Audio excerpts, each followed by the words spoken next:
मोदी योगी से लेकर अखिलेश राहुल की ओवैसी ने ऐसी हालत कर दी है जिसके बाद से बड़ा बवंडर मचा हुआ है।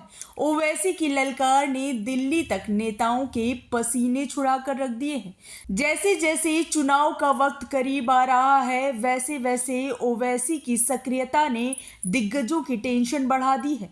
इतना ही नहीं, अब ओवैसी यूपी में भी लोकसभा चुनाव के योद्धाओं को मैदान में उतारेंगे, जिसने सबकी हालत पस्त करके रख दी है।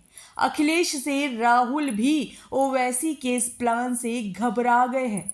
रिपोर्ट्स के मुताबिक लोकसभा चुनाव 2024 के लिए यूपी में सपा और कांग्रेस ने गठबंधन किया है। गठबंधन के तहत अखिलेश यादव की पार्टी और कांग्रेस के बीच सीटों का बंटवारा भी हो चुका है, लेकिन अब AIMIM की तरफ से प्रत्याशी उतारने की बात से सभी को बड़ा झटका लगा है। मीडिया रिपोर्ट्स के मुताबिक पार्टी के प्रवक्ता आसिम वकार ने साफ कहा है कि AIMIM अखिलेश यादव की संभावित सीट आजमगढ़ पर प्रत्याशी उतारने के साथ ही शिवपाल यादव की बदायूं सीट पर भी उम्मीदवार उतारेगी। इसी तरह सपा के राष्ट्रीय महासचिव प्रोफेसर राम गोपाल यादव के बेटे की सीट फिरोजाबाद पर भी उम्मीदवार उतारेगी। इसके अलावा संभल, मुरादाबाद, अमरोहा और मेरठ जैसी सीटों पर प्रत्याशी उतारे जाएंगे। ओवैसी की पार्टी ने इंडिया गठबंधन पर सौतेला व्यवहार करने का आरोप लगाया है। इससे पहले AIMIM उत्तर प्रदेश अध्यक्ष शौकत अली ने 20 लोकसभा सीटों पर चुनाव लड़ने का प्रस्ताव भेजा था। अब 7 सीटें फाइनल मानी जा रही हैं। कहा तो यह भी जा रहा है कि असदुद्दीन ओवैसी खुद यूपी से लोकसभा चुनाव लड़ सकते हैं।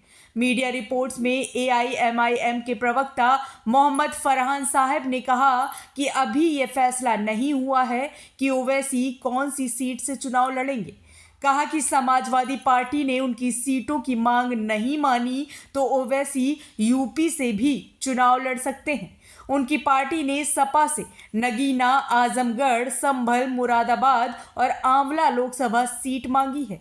प्रवक्ता ने कहा कि अगर सपा ने डिमांड नहीं मानी तो न सिर्फ ओवैसी यूपी से चुनाव लड़ेंगे बल्कि 25 और सीटों पर हमारे प्रत्याशी उतरेंगे।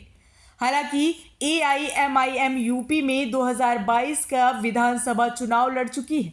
पार्टी ने 95 सीटों पर उम्मीदवार उतारे थे। असदुद्दीन ओवैसी ने दर्जनों रैलियां की थी, फिर भी पार्टी को एक भी सीट हासिल नहीं हो पाई थी। अब देखना ये होगा कि सपा AIMIM को भी कोई सीट देती है या वो सपा की मुसीबत बनती है।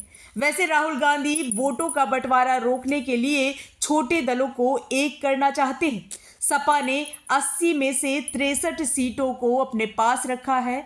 इसमें से आधी सीटों पर प्रत्याशी उतार भी दिया है। ऐसे में ओवैसी की पार्टी की मांग मानना कठिन ही लगता है। अब आगे क्या कुछ होता है इस पर पूरे देश की निगाहें टिकी हुई हैं। लेकिन ओवैसी ने जो सियासी चाल खेली है उसने सबके पसीने छुड़ा कर रख दिए हैं। दावा है कि चुनाव से पहले ओवैसी यूपी में कई रैलियां भी कर सकते हैं और अपनी पार्टी के उम्मीदवारों को जिताने के लिए यूपी में डेरा भी जमा सकते हैं।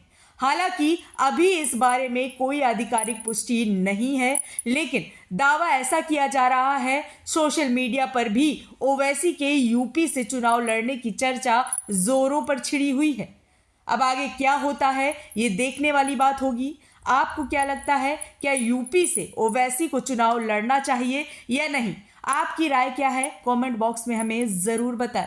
वीडियो को लाइक करें, शेयर करें, चैनल को सब्सक्राइब करना बिल्कुल मत भूलिए। नमस्कार।